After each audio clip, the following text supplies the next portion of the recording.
Abra sua Bíblia comigo na carta de Paulo aos Efésios, capítulo 4. Do verso 1 ao verso 6. Nós começamos essa exposição domingo passado, à noite. E, se Deus nos permitir, nós vamos concluir os versos desse texto, de 1 a 6, nesta noite. O nosso tema é uma igreja congregada chamada para a unidade. Para a unidade.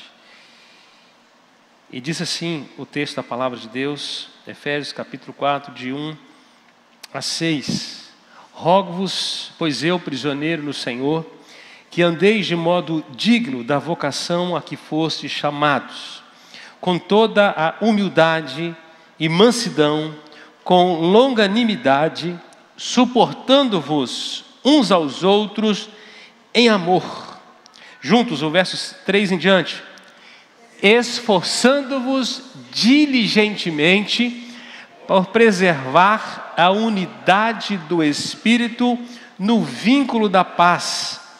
Há somente um corpo e um Espírito, como também fostes chamados numa só esperança da vossa vocação.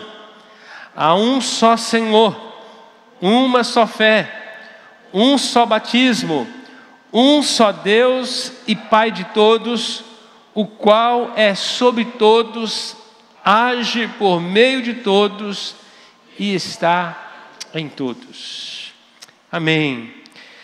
Amados, no último domingo, então, nós iniciamos a exposição deste texto falando sobre a chamada para vivermos evidenciando o fruto do Espírito Santo. E nós nos baseamos no verso 1 e 2 aí, quando Paulo destaca algumas dessas virtudes que fazem parte do fruto do Espírito, a humildade, a mansidão, a longanimidade, a sustentação, o suportar uns aos outros. Então, o ensino bíblico é que crentes cheios do Espírito Santo são capazes de evidenciar isso em suas vidas, de evidenciar estas virtudes.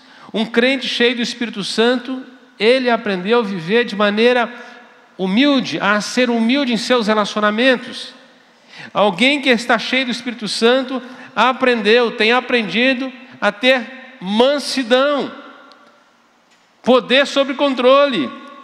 Alguém que é cheio do Espírito Santo aprendeu a ser longânimo, aprendeu a ter um amor sustentador, capaz de caminhar 1 milha, 2 milhas, 3 milhas, a auxiliar o seu irmão. Então é dessa maneira que nós precisamos viver. Se nós pudéssemos falar sobre o ápice da igreja cheia do Espírito Santo, nós poderíamos dizer que é o amor. Porque a conclusão do fruto do Espírito aqui é o amor. Diz o versículo 2, e suportamos uns aos outros em amor. Tudo isso é possível ser feito se nós amarmos verdadeiramente, profundamente, sinceramente. Agora, fixando os olhos, meus irmãos, no texto que nós lemos, a partir do versículo 3 até o versículo 6, nós podemos observar algumas coisas que Paulo destaca nesse texto, também resultado do fruto do Espírito na vida da igreja. Uma igreja congregada, uma igreja cheia do Espírito Santo, é chamada para evidenciar a unidade do Espírito. Não apenas para frutificar, mas para ter a unidade que só o Espírito Santo pode promover. Olha, observa o versículo 3, e diz o seguinte: esforçando-vos diligentemente por preservar a unidade do Espírito no vínculo da paz. Bom, Deus sabia que isso só seria possível com o auxílio dele mesmo, com o auxílio de Deus. Vivemos em unidade. Que uma pessoa sozinha não pode viver em unidade, em união. Uma pessoa sozinha não constrói isso. E mesmo uma congregação não consegue construir uma unidade. Esta unidade só pode acontecer por obra do Espírito Santo.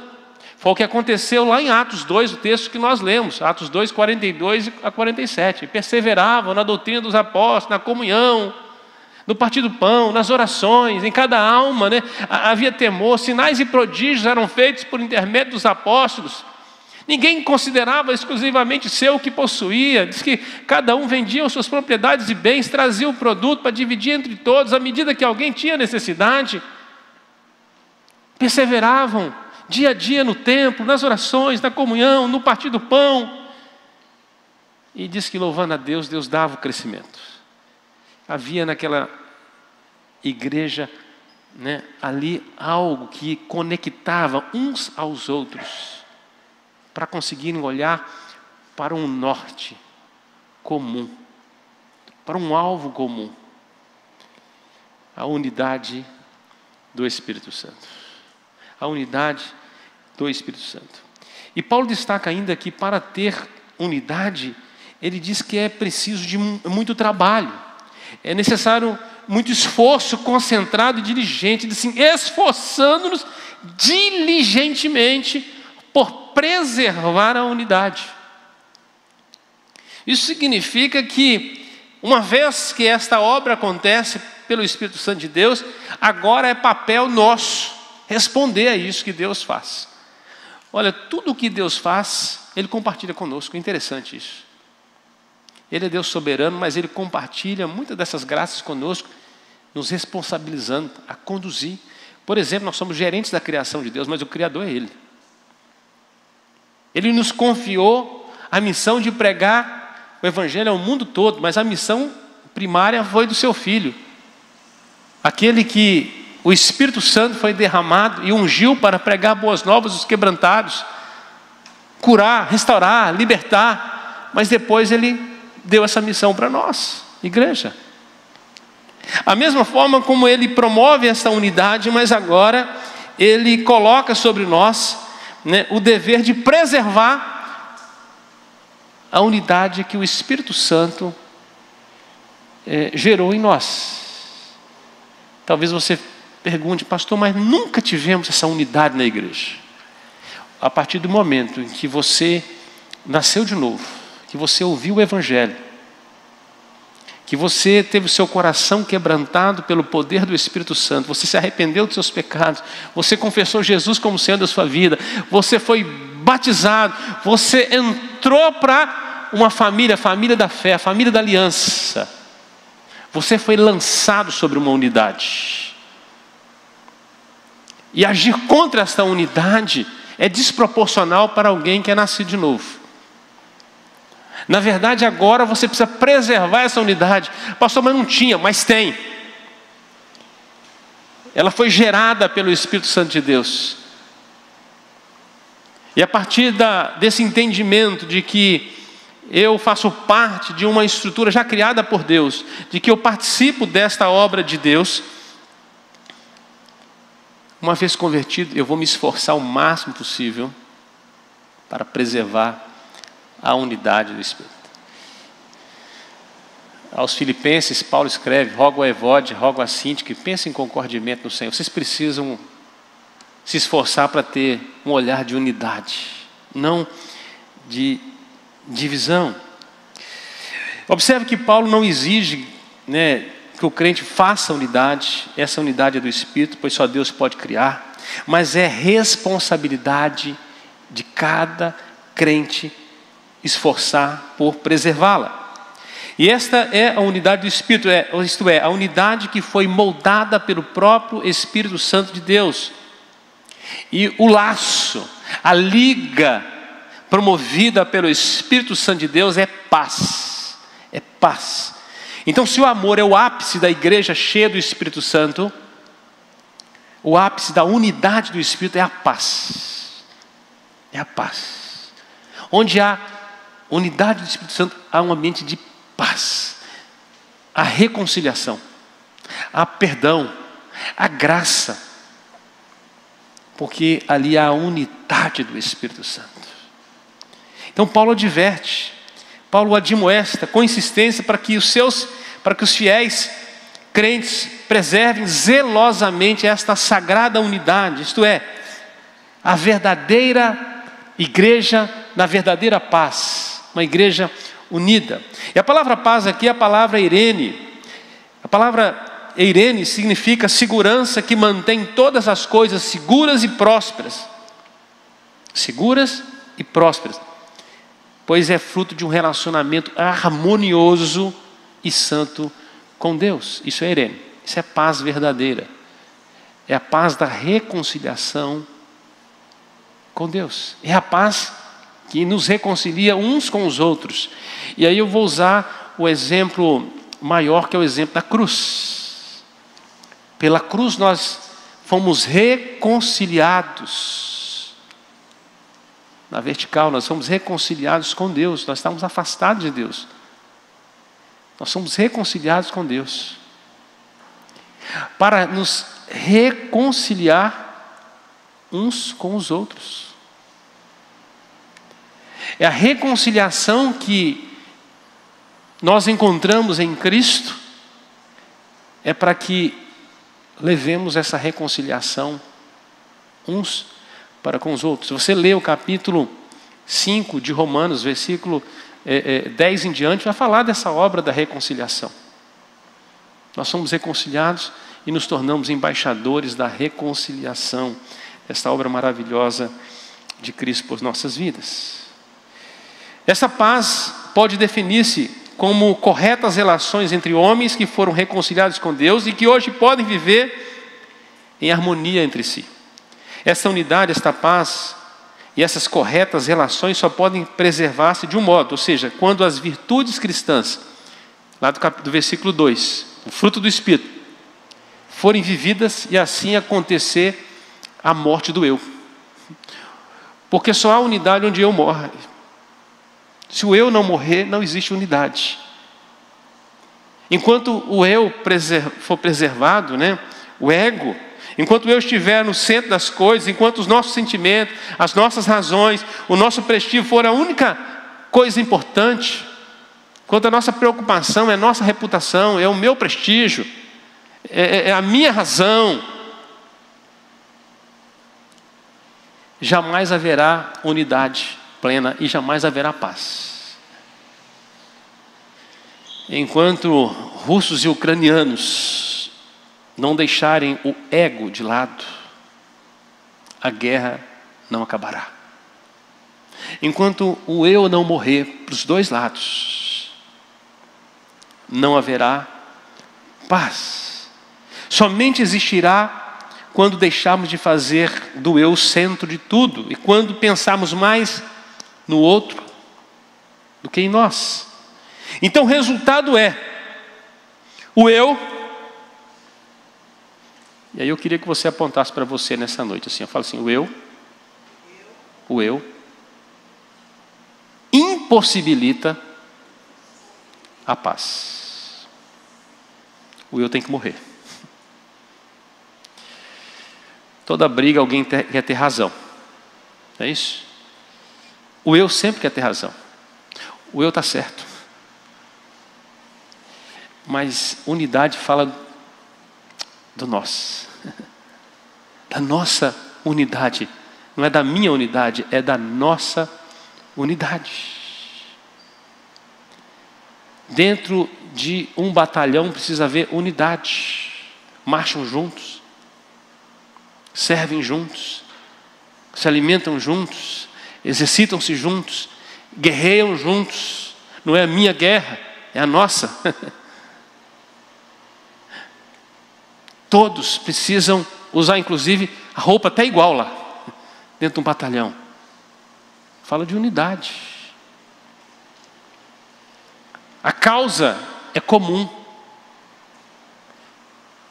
Fazendo uma transposição para a igreja, a causa é comum, a paz.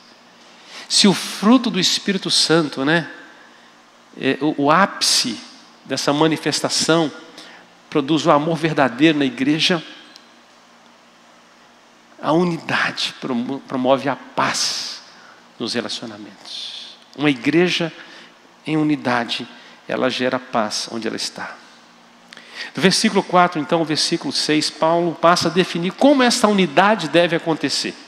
Em primeiro lugar, para essa unidade acontecer, é preciso reconhecer que só existe um corpo, que só existe uma igreja. Acompanhe comigo, versículo 4, a parte A, diz que há somente um corpo, um único organismo composto do Senhor Jesus Cristo, na qualidade de cabeça de todos os crentes, cabeça da igreja. Só existe um corpo, não existe duas igrejas, existe uma única igreja. Essa igreja é uma nova criação, é o corpo mencionado por Paulo em suas epístolas. Um só corpo, não há possibilidade de existir outro corpo, nem vida em outro corpo, somente na igreja. E você congrega porque você faz parte de um corpo, de um organismo. Se você vai num cemitério e tem ali uma parte que eles sepultam somente membros de corpo, pessoa que teve uma perna amputada por causa de diabetes ou alguma coisa assim, e lá fica escrito assim, membro. Aquela parte do corpo que foi cortada e foi colocada lá, morreu e apodreceu. Mas o corpo ainda está vivo ainda. Onde tinha vida naquele membro? Quando estava conectado a um corpo. Um dos pais da igreja, Orígenes, já dizia: não há vida fora da igreja, não há vida fora do corpo. Na verdade, a unidade só acontece quando reconhecemos que existe um só corpo, a igreja. E a unidade não é apenas uma igreja local, é a unidade da igreja de Cristo, promovida pelo Espírito Santo. O nosso papel é preservá-la, é nos esforçar por ela, não o contrário, aceitarmos, a degeneração da igreja. Não, é a reconstrução, é a restauração da igreja. Esse é o nosso trabalho.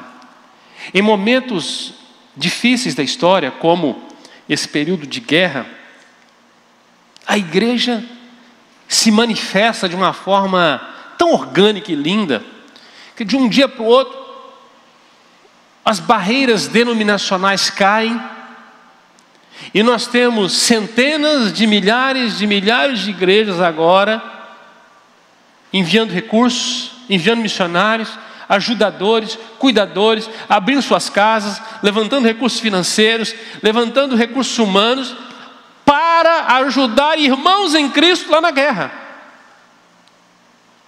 Quem é que promove isso? A não ser o Espírito Santo de Deus.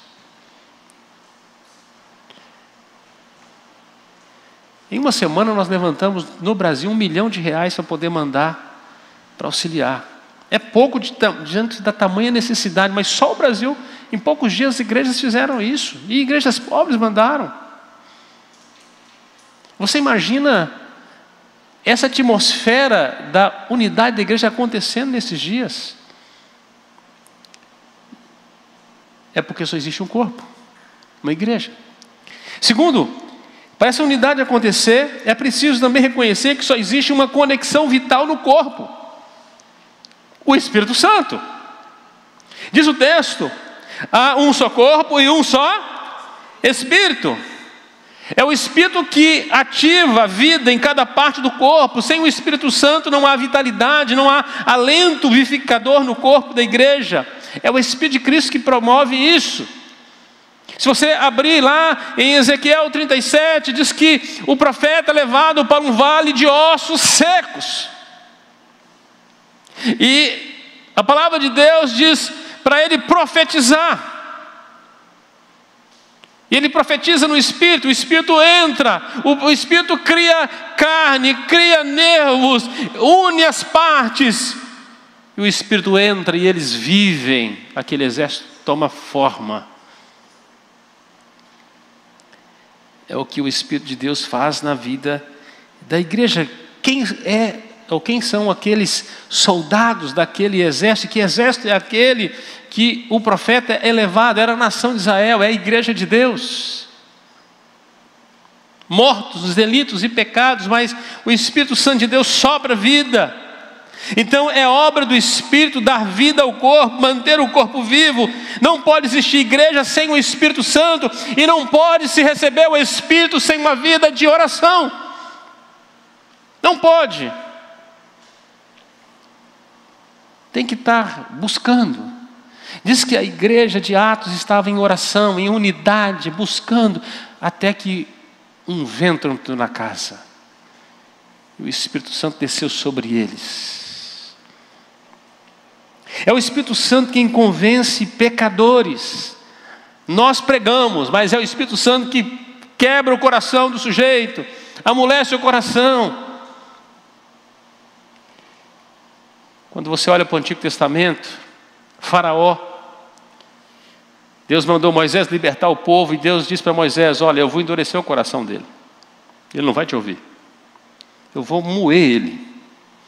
Você vai, faz o sinal, mas ele permanece duro, ele vai resistir até a 10ª praga, até que Deus mudou o coração de Faraó. Porque o nosso Deus é Deus que inclina o coração como quer. Quem é o agente que fazia isso na vida de Faraó e que faz isso na vida de cada um de nós? O Espírito Santo. Então nós precisamos adorar a Deus e adorar o Espírito Santo de Deus também, que é a pessoa da Trindade. Em terceiro lugar, para essa unidade acontecer, é preciso também reconhecer que só existe esperança de redenção na obra de Cristo aplicada pelo Espírito. Não existe uma outra obra. Diz o texto: há um só corpo, um só Espírito, um só esperança. Apesar de existir diversas comunidades cristãs que usam métodos diferentes, organizações diferentes, a esperança é a mesma: a redenção de pecadores em Cristo Jesus. Por isso não importa a placa, sempre diz: Cristo é a esperança. A esperança da glória é Cristo Jesus. A porta da esperança, você vai lembrar aí de algo que tinha no passado, que alguém ficava esperando uma coisa boa chegar por aquela porta. A porta verdadeira da esperança é Jesus Cristo. Quem entrar por ele será salvo. Entrará, sairá. É o que o texto diz. A porta é Cristo, Ele é a porta da esperança. Então, é preciso reconhecer isso, que só existe esperança de redenção na obra de Cristo. Tem gente querendo se salvar de outra forma, outros métodos. Mas só há salvação, só há esperança em Cristo Jesus. Em quarto lugar, para essa unidade acontecer, é preciso reconhecer que só existe um cabeça na igreja: Jesus. Diz mais o texto, versículo 5: há um só Senhor, há um só dono, um só cabeça. A igreja tem dono, tem um rei, tem um amo, Jesus Cristo. Ele é o Senhor da igreja. E antes de você receber Jesus como seu Salvador, você precisa ser dele. Ele precisa ser o Senhor. Você precisa receber o senhorio de Cristo. E se tem uma coisa que nós rejeitamos por causa do nosso eu, é ser comandado. É mais fácil colocar cabresto num animal e fazer ele obedecer do que um ser humano se render a Cristo. Por isso a ideia de conversão é se render. É rendição. De alguém que achava que era dono da própria cabeça e fazia o que queria da sua vida, até que Jesus te subjuga. Isso fala de alguém que venceu uma batalha. Você caminhando para o inferno e de coração duro, ele te quebranta. E você reconhece-o como Senhor e Salvador da sua vida. Você se rende a Ele. Em Mateus capítulo 16, 18 a 19, diz assim: também eu te digo que tu és Pedro, e sobre esta pedra edificarei a minha igreja. Esse é o cabeça. Quem edifica a igreja é Cristo Jesus. Se você continuar lendo o texto, ele diz assim: dar-te as chaves do reino dos céus. Ele edifica e ele tem a chave. A chave dele abre portas que ninguém pode abrir e fecha portas que ninguém. Ele abre portas que ninguém pode fechar e fecha portas que ninguém mais pode abrir. Ele tem as chaves do reino dos céus. Ele é o cabeça na igreja. 1 Timóteo capítulo 2, 5 e 6 diz: porquanto há um só Deus, um só mediador entre Deus e os homens, Cristo Jesus homem, o qual a si mesmo se deu em resgate por todos, testemunho que se deve prestar hoje, em tempos oportunos. Qual que é o testemunho que o crente precisa prestar? Só tem um cabeça a igreja, só existe um mediador, um único Senhor. Só existe salvação através de Jesus. Qual que é o tempo oportuno? Todos os dias é um tempo oportuno para testemunhar que Cristo é o cabeça. E uma igreja que entende que Cristo é o cabeça, ela entende que ela é corpo. Quem conduz o corpo é a cabeça. Por isso, o que muda a sua vida é o que você decide e faz. Você recebeu, entendeu, mandou o comando. Seu corpo não quer obedecer. Você precisa subjugá-lo à sua mente. Você entendeu que aquilo é bom para você. O remédio pode ser amargo, mas a sua consciência diz assim para o seu corpo: mas você precisa dele. Colossenses 1,18 diz assim: ele é o cabeça do corpo, da igreja. Ele é o princípio, o primogênito de entre os mortos, para em todas as coisas ter a primazia. Então é papel reconhecermos quem comanda a igreja. Então pare de dizer minha igreja. A igreja de Jesus. Porque quando alguém machuca a igreja de Jesus, a briga fica mais complicada. Fica mais complicada. Atos no capítulo 4, lá a partir do versículo 23, os apóstolos estão sendo impedidos de pregar o evangelho. É o início ali, período, estão sendo proibidos de pregar o evangelho porque eles haviam acabado de operar um milagre na entrada da porta do templo, Formosa. Um paralítico voltou a andar. E de repente aquilo trouxe um alvoroço. As autoridades querem calar aqueles sinais. O Alexandre de Moraes tentando cortar todos os sinais na época para ninguém falar nada. Cortou o WhatsApp, o Instagram, o Facebook, o YouTube, né? Mandou desligar os canais de televisão da época porque os apóstolos queriam pregar o evangelho.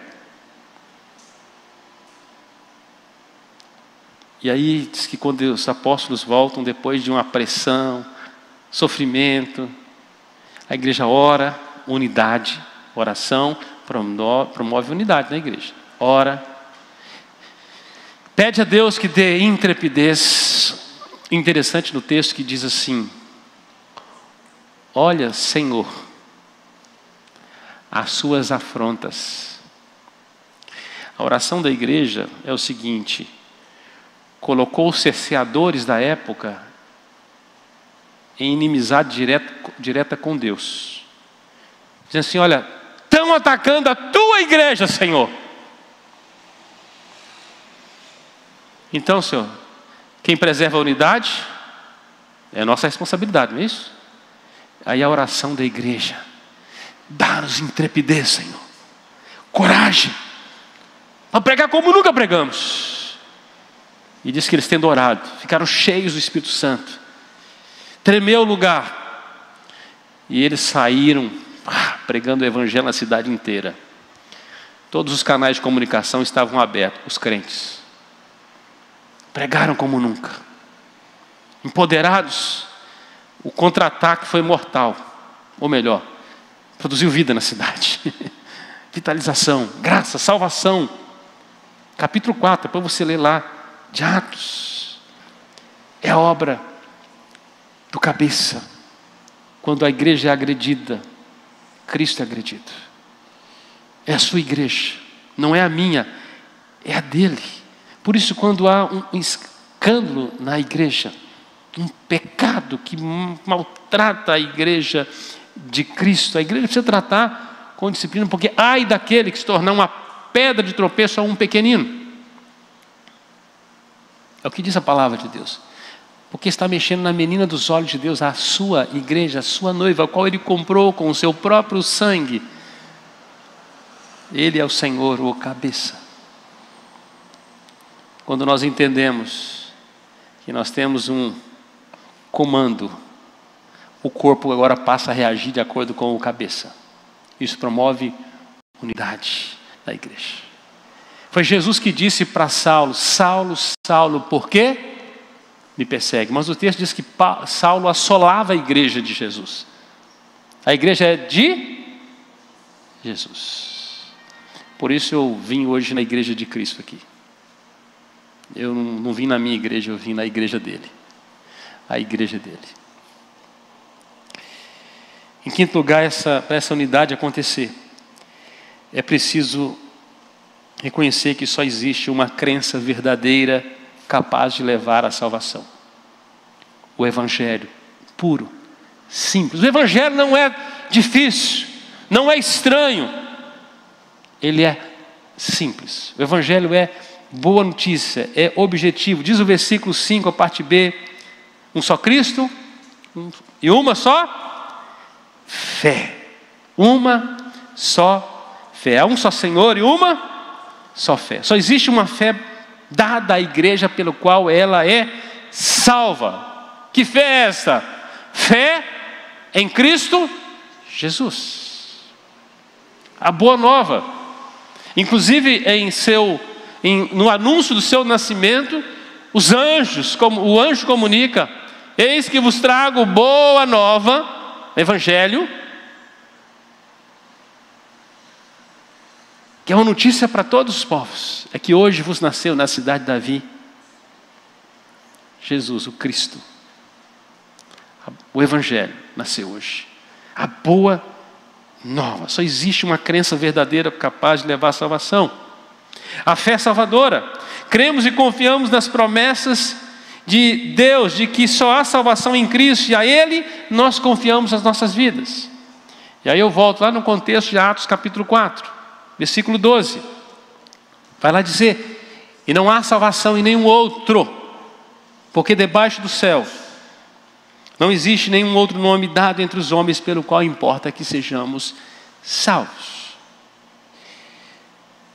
Para essa unidade acontecer, é preciso reconhecer então que só existe uma crença verdadeira.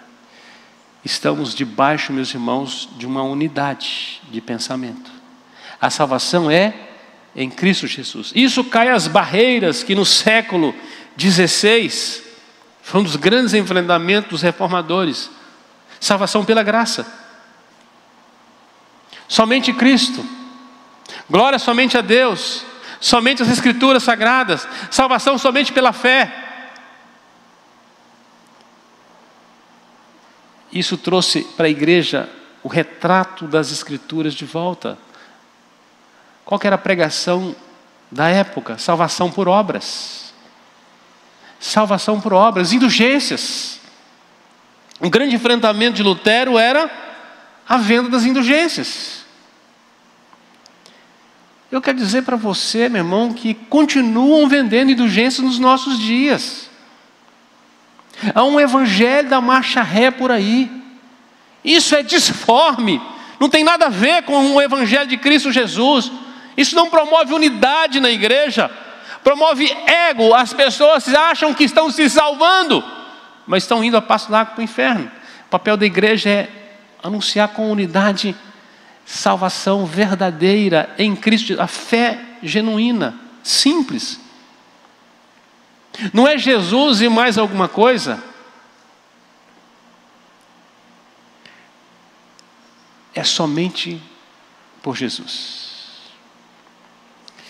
Em sexto lugar, para essa unidade acontecer também é preciso reconhecer que existe só um batismo. Aquele que é obra, que é fruto do Espírito Santo, aquele que introduz o crente na igreja de Cristo. Este é o batismo, somente um batismo. Não existe dois batismos. Não, pastor, mas tem gente que batiza com muita água, outro com pouca água, outro quase afoga o sujeito. Não estou falando disso, meu irmão. E tem gente que acha que pela quantidade de água vai salvar alguém. Eu queria só que você me explique o que aconteceu com aquele bandido na cruz. Que Jesus declarou salvação sem batismo. Tenta explicar isso na sua teologia. Não tem jeito, né? Então, aumenta a água, diminui a água, efusão, imersão, aspersão. A gente só não é salvo por confusão, tá? Nós somos salvos em Cristo Jesus. Um só batismo. O batismo é sem dúvida o batismo do Espírito Santo. O ministério do Espírito, pelo qual fomos colocados num corpo. E a ideia de sermos batizados no Espírito é porque o Espírito Santo nos convence do pecado, da justiça e do juízo. E Ele nos tira do estado de morte e nos coloca na igreja. E às vezes a gente chega dentro da igreja meio desavisado. É isso? Com os tiques todinhos do mundo. Eu falei sobre santificação de manhã.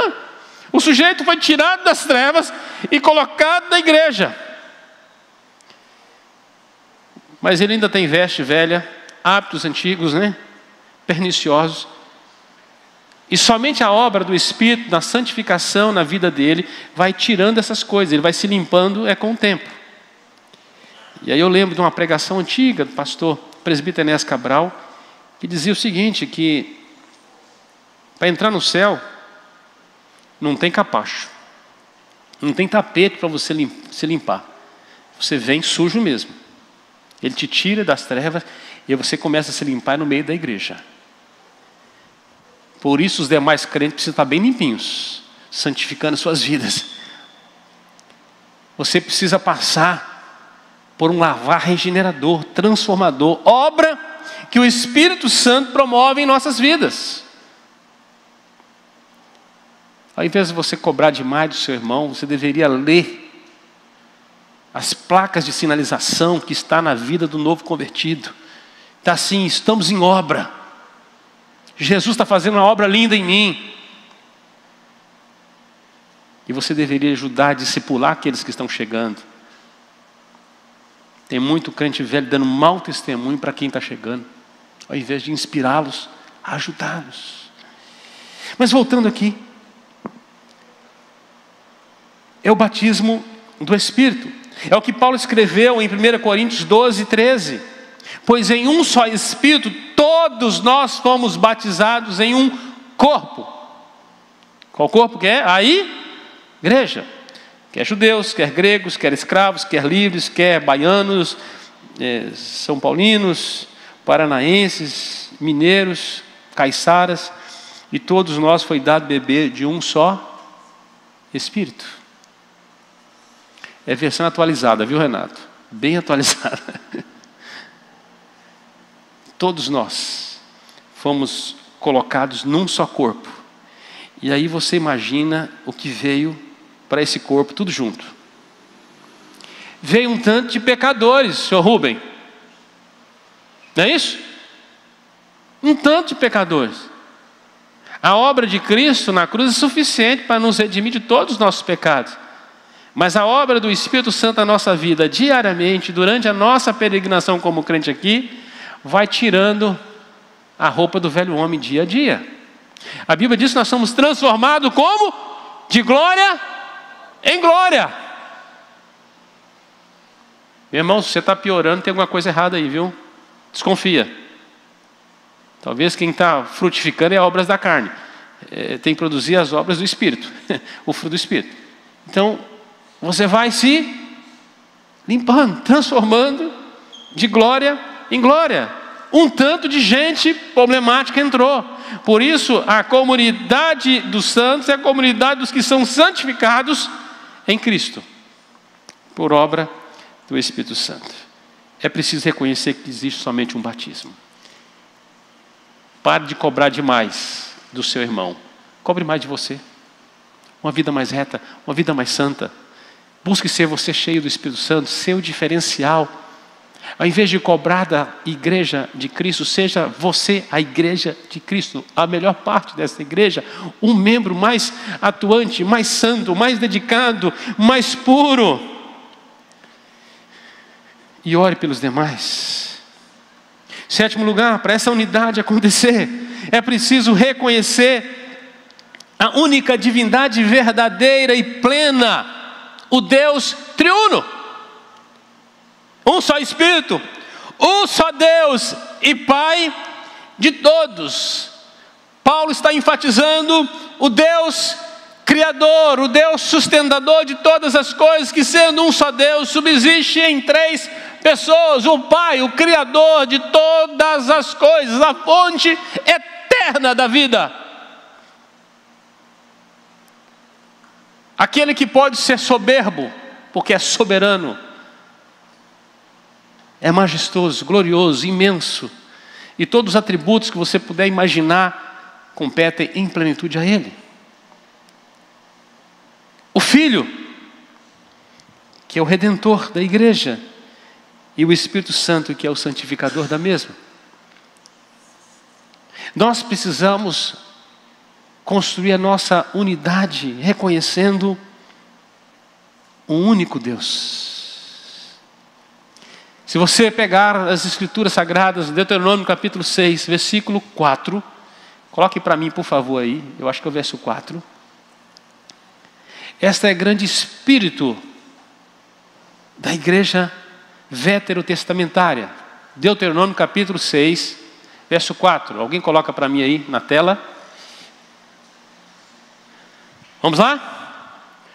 Ouve, Israel, o Senhor é o único, não há outro. Unidade construída em torno de um único Deus, ainda que Ele se manifeste na pessoa do Pai, do Filho e do Espírito Santo. Único Deus. Não invocamos deuses aqui, invocamos ao Deus único. A toda a glória, toda a honra é dada a Ele. A igreja precisa entender que ela é promotora da glória do Deus único, que traz unidade à igreja, servir a um só Deus. Às vezes o sujeito vem cá se servir num instrumento musical, num dom que ele tem, ele está se servindo. Ele criou o próprio Deus. Na sua performance, quantas vezes um tanto de gente se reúne, mas cada um tem o seu Deus, e não é o Deus único. As pessoas se adorando, se curtindo. Ele quer saber quantas curtidas teve depois. Como que as pessoas cultuaram aquilo que ele fez. Mas nós somos chamados a entender que só existe um Deus, Pai de todos. A Ele nós servimos. A igreja está unida a um só Deus, o Deus vivo e verdadeiro, soberano Deus. 8º lugar, para essa unidade acontecer, é preciso também reconhecer a soberania de Deus.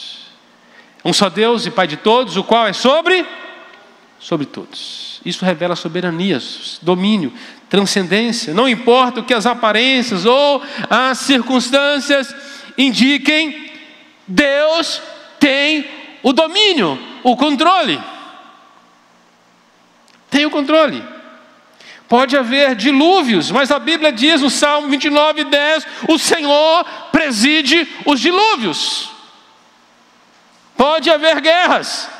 O nosso general é o Senhor da guerra. Ele é o Senhor dos exércitos.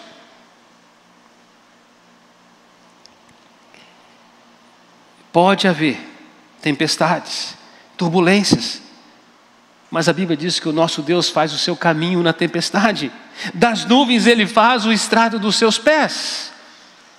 Soberano.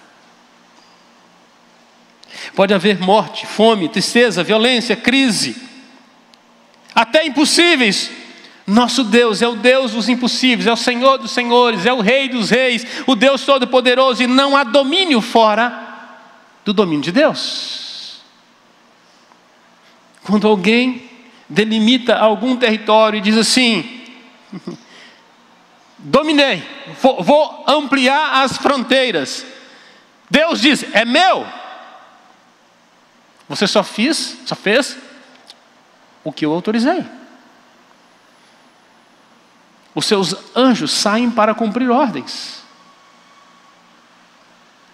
Um para comunicar uma boa nova, eis que vos trago boa nova de grande alegria. Ou aqueles que visitam Sodoma e Gomorra para dizimar aquela cidade, destruir aquela cidade. Todas. Diz que ele chama o exército dos céus, todas as estrelas contadas.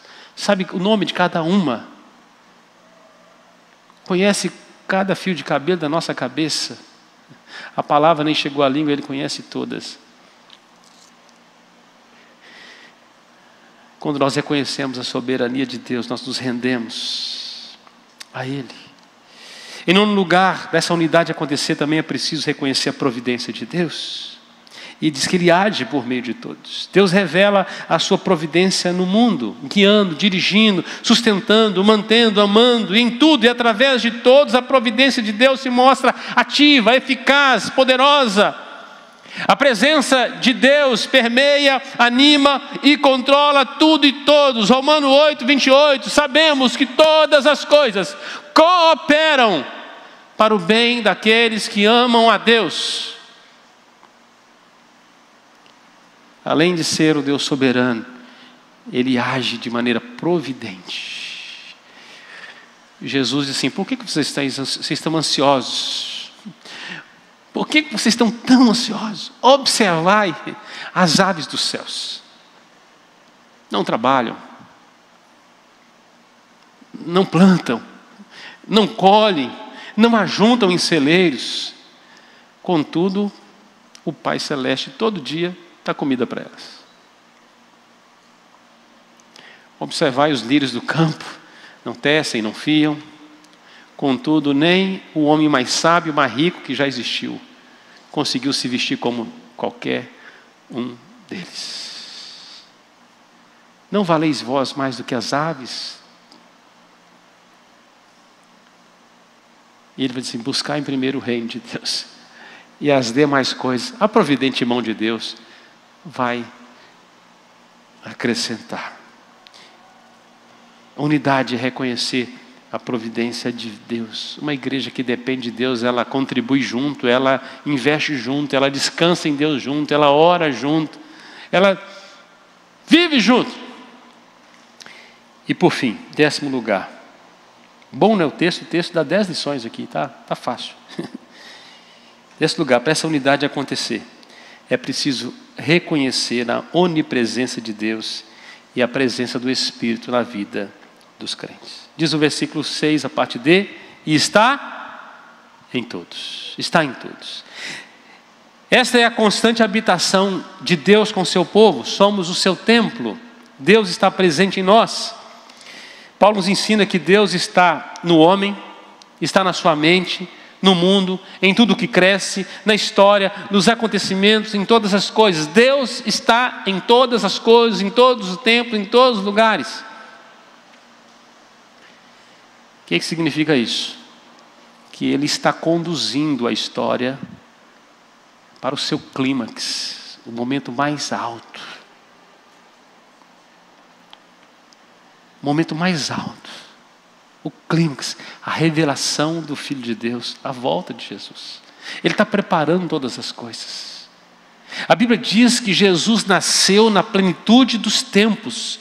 Deus conduziu milênios de história, de revelação progressiva, de sinais, de teofania, de prodígios, de milagres, para revelar seu Filho, para fazê-lo encarnar, tornar-se um de nós, comer do nosso pão, beber da nossa água, sentir as nossas dores. Diz que em tudo Ele foi tentado, mas sem pecado. Morrer na cruz por nós, ressuscitar para a nossa salvação. Deus conduziu todas as coisas. Mas Deus não parou. Ele disse que não nos deixaria órfãos, que Ele iria nos governar através do Seu Santo Espírito, disse que Ele estaria conosco todos os dias até a consumação dos séculos, mas disse que certamente Ele voltaria, que nós deveríamos estar vigilantes, esperando o Seu retorno glorioso, e de que nesse intervalo entre a Sua ascensão e a Sua volta, Ele nos deixou o Seu Espírito. Ele habita em nós. Ele canta louvores no nosso meio.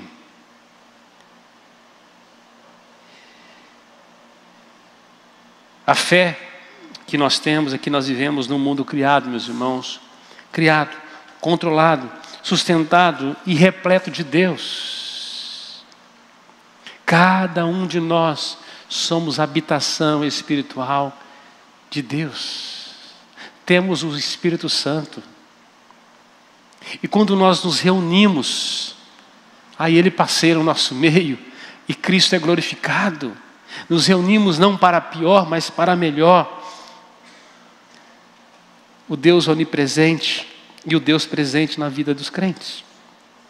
E eu concluo, meus irmãos, que a unidade da igreja, da qual nós temos que preservar, trabalhar por ela, diligentemente, eu e você nos esforçar por isso, porque nós começamos a ouvir e ver gente infiltrada, trabalhando para um adversário dentro da igreja, tentando tirar a unidade do corpo, fazendo mal à igreja de Cristo, e é nessa hora que nós precisamos agir.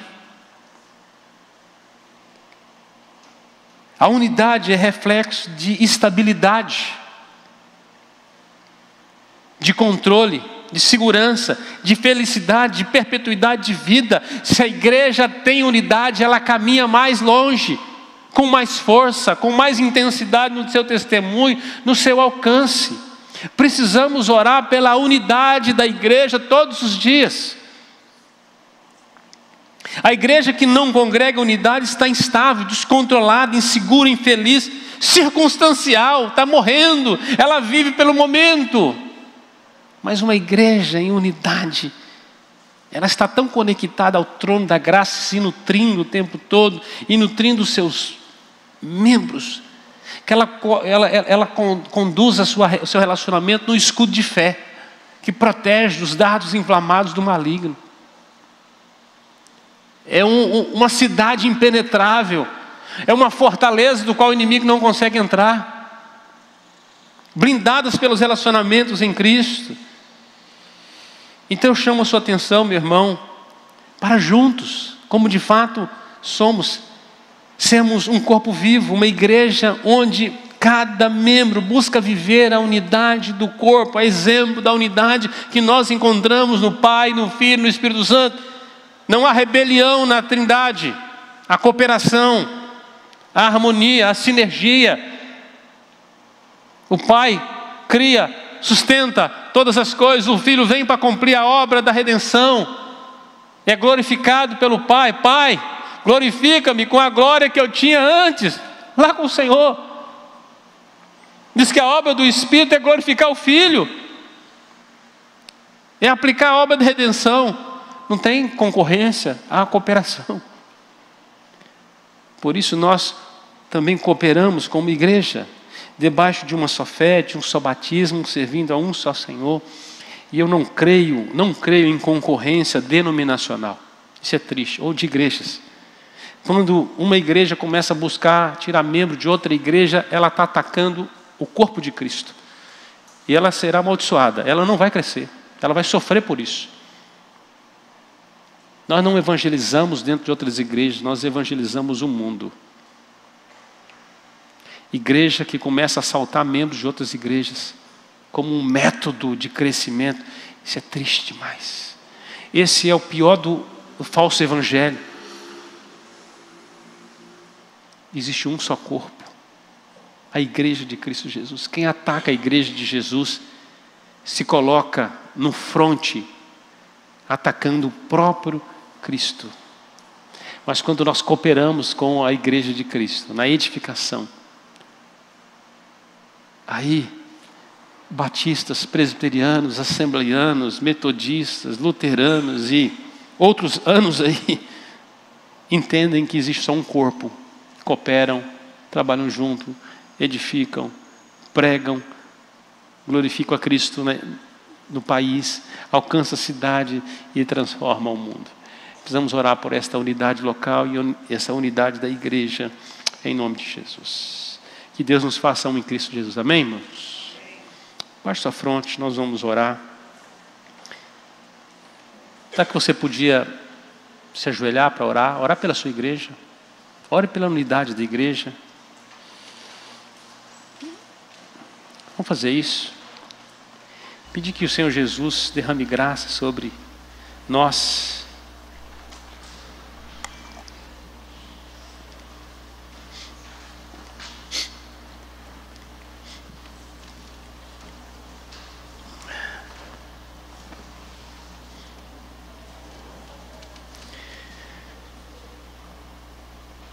Senhor Deus, nós queremos colocar a Tua igreja diante do Senhor. Que não sejamos nós, ó Deus, pedras de tropeço. Que não sejamos nós causa, ó Deus, de impedimento da unidade da Tua igreja. Nós clamamos, Senhor, que o que depender de nós, cada um de nós, possamos nos esforçar diligentemente por preservar a unidade do Espírito Santo. Por isso nos encha do Teu Espírito, Senhor.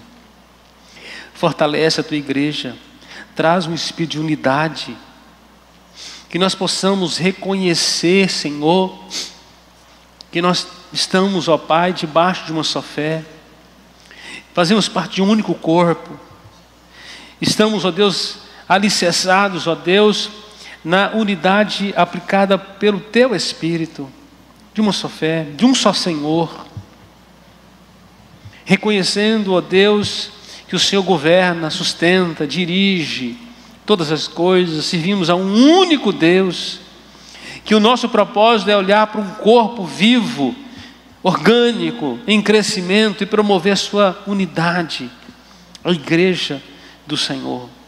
Dá-nos mais zelo com a Tua igreja, mais amor pelo Teu povo, Senhor. Amor intenso de uns para com os outros. A Tua palavra diz que o amor cobre multidão de pecados.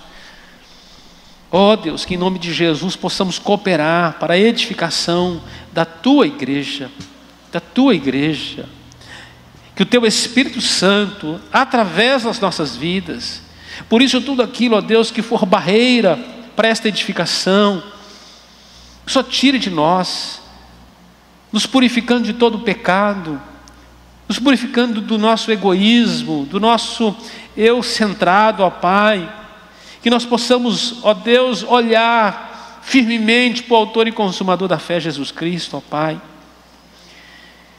e investimos na vida da Tua igreja. Ah, Senhor, purifica Teu povo, santifica a Tua igreja, produz a unidade, tira as divisões, as contendas, traz perdão, traz paz no nosso meio, graças, Senhor, e traz crescimento, Deus. Oramos por isso em nome de Jesus. Amém e amém. Vamos ficar de pé. Que essa palavra seja bênção em sua vida. Compartilhe e se inscreva em nosso canal para não perder os próximos temas. Até mais.